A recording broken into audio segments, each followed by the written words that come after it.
We got a teaser for The Boys season 2. The first 5 minutes, we get to see Black Noir dancing with a stuffed animal. Is that what he looks like? And that's what he sounds like? He was Wow. doing something like that with stuffed animal. I can't remember.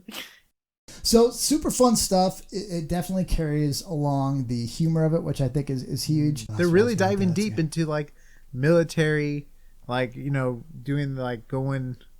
It's gonna be so good. I feel like they're going the right direction with it, because first we're learning about the company. Now we're gonna get into like government, and then I bet the third one's gonna be more like world kind of thing.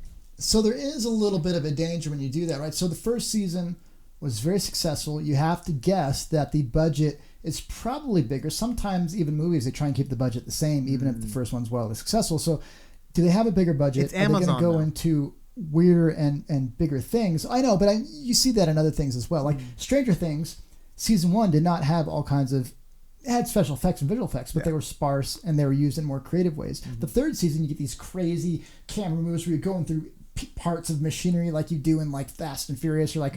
Okay, was that necessary? You know what I mean? So I'm curious to see if they're going to lose sight of what they're going, or it's going to stick on. And I think they have a good idea of what they want to do. I think they're sticking to it. Like, he has the head of the guy, and it translates, like, it literally, like, you see his head, and then it's like him holding the head, and he walks into the kid's room. Like, if that's not used for storytelling, you know what I mean? Like, you know, like, it's all part of the thing, and then you see the guy, then he reaches for the kid. It looks like he like gets all freaked out, but he like gets the rabbit. It's like, come on, like this is not the same. This is totally the same show, and I feel like they're just letting them do their thing, which is cool. I mean, Amazon, I feel like has enough money for they're like, sure, do it.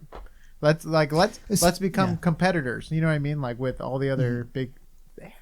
They got the backing for it. They have to have the backing for it. If anyone has backing for it right now, it's Amazon. They're the only ones that made money during the whole quarantine thing. They got a lot of it. So they got money to invest into entertainment. What people need. People need entertainment right now. They're stuck in their homes. Give me the entertainment. Give it to me. Yes. Let them eat cake. But, I think it's...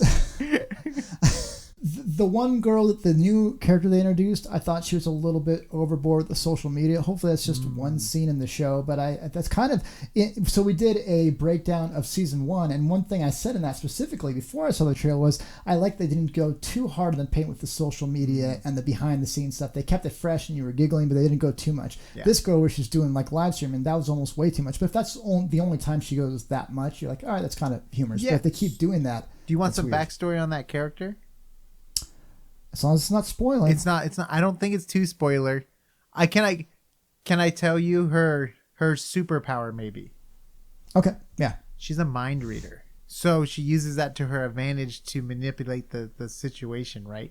Like by her going live to the world, it's like the superheroes, like she's like, look at the fake facade. She's like exposing everyone big. You know what I mean? So it's going to be fun because like once the people start to know, like, wait, this is a fake. You know what I mean? It's kind of like, you know, once the curtain comes down. Well, that's fun. So you're going to get to see the audience in the world go through the process we did in season 1. That's going to be kind of fun. That's fun. I mean, think about it. If you have a character that's able to control people, I mean, that's probably the strongest power you have with majority. I mean, Homelander, I don't know how much he cares about his image, right? I mean, he probably still needs to uphold it to get to... I don't know, maybe he's going to run for president or something. You know what I mean? Like, he'll get to the point where it's like, you know, he wants to be the leader of the world or whatever, and he wants the respect. But if there's a character that can hit his weak points, which is public view. But the only thing is, like, even if she hits his weak points, who's going to stop him from lasering everyone in the planet, you know?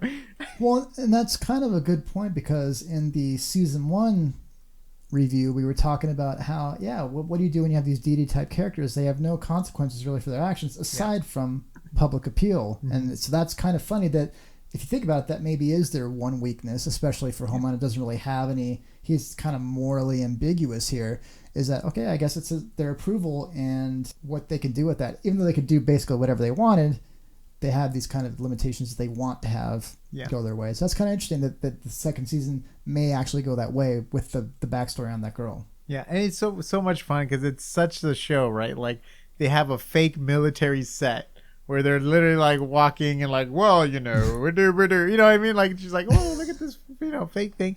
And did Homelander look a little different to you? Did he look like did he look thinner? on the like the chin and stuff, right? It looked like. Yeah. I do think it was like maybe because they're using different lenses or something. Maybe. I mean, it could be the lens for this. I mean, they were trying to make it look like he was, live action, right? Mm-hmm. Just like video camera or a phone camera, maybe. But if you guys saw, what was it, where we saw the trailer, and we'll have the link in there, was where they were all on a Zoom call. Oh yeah, he looked pretty. And he looks significantly skinnier there, so maybe he just has lost weight. And you've seen that in other movies as well. Actually, I think they poke fun at that in was it Guardians of the Galaxy or in the Avengers, where what's his name that plays Chris Pratt? Chris Pratt. He was chunkier in this one and less muscular. He's like I'm gonna get a Bowflex, So it's like it might be the same thing where like I'm not able to sustain this. I'm doing other movies. All right, they either try and explain it away. I don't know. But you know what? Let's just jump to the Star-Lord thing. If you're a true Star-Lord's fans, if you loved Andy Dwyer before he was Star Wars, or Star-Lord, Andy Dwyer, man, he's the freaking best. Okay, back to our show. Okay, so we talked about Black Noir, and then the whole government thing is coming into play, a major like this time, because it looks like the fried chicken dude from Breaking Bad. Mr. McClux or whatever. Yes, do you mean the Polo Brothers? What is it? What is the name of that? I don't remember. That's why I said the fried chicken. Polo Hermanos. Is that what it is? I can't remember. Sorry, chicken guys. brother thing. But he's also in The Mandalorian. He's like popping up everywhere now. It's so crazy. Jesse was also in Westworld.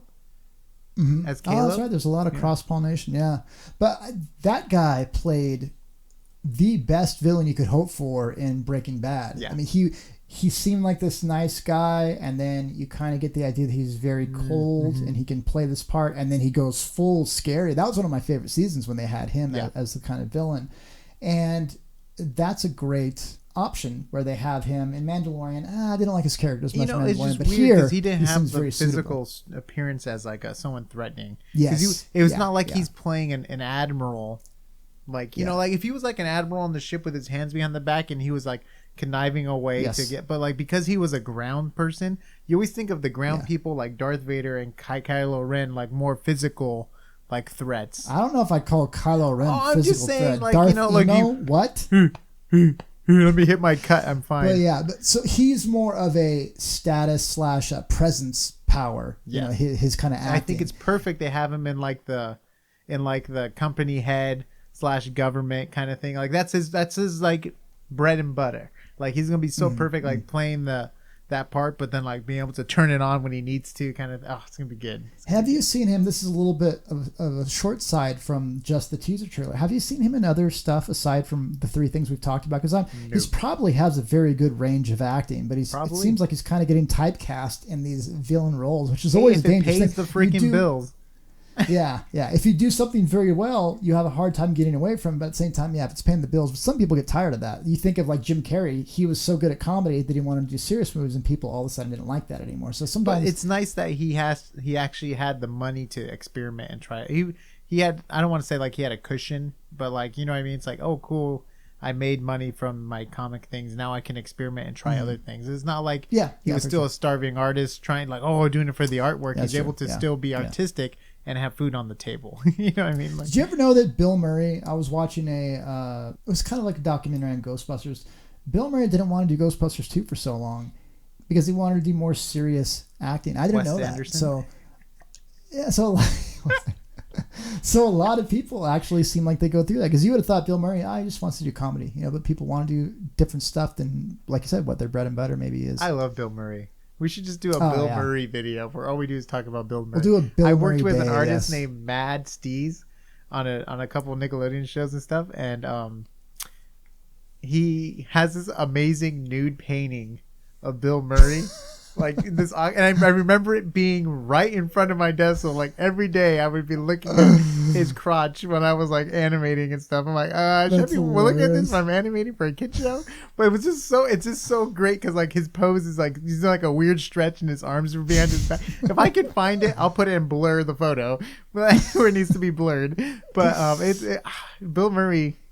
He's awesome. I love Bill Murray. He's a legend. Bill Murray is a legend. He really is. That's Speaking hilarious. of, we might have some cool Bill Murray stuff coming out. Oh, we might. In that we do. So subscribe. You can see it might involve a deepfake. Whoa, did I just say deepfake? Really good stuff. If you guys want to check out the other content, we have a lot of different stuff, a lot of shows, a lot of movies. We do have deepfakes, and we're kind of getting into the game sector as well, and we're open to suggestions. We're just trying to think up things that we think we would have fun doing that other people might like to watch as well. But let us know if you have suggestions. That's how we come up with a lot of the stuff. Like, hey, try this, try this, try this. So it's fun to hear and have the feedback and kind of the conversation. So go ahead and check out AsArt.space for all the audio and video links to the various type of things we have going on. We'll see you next time on AsArt and the Boys. Dude, I'm so stoked for the boys. I'm so stoked. Woo!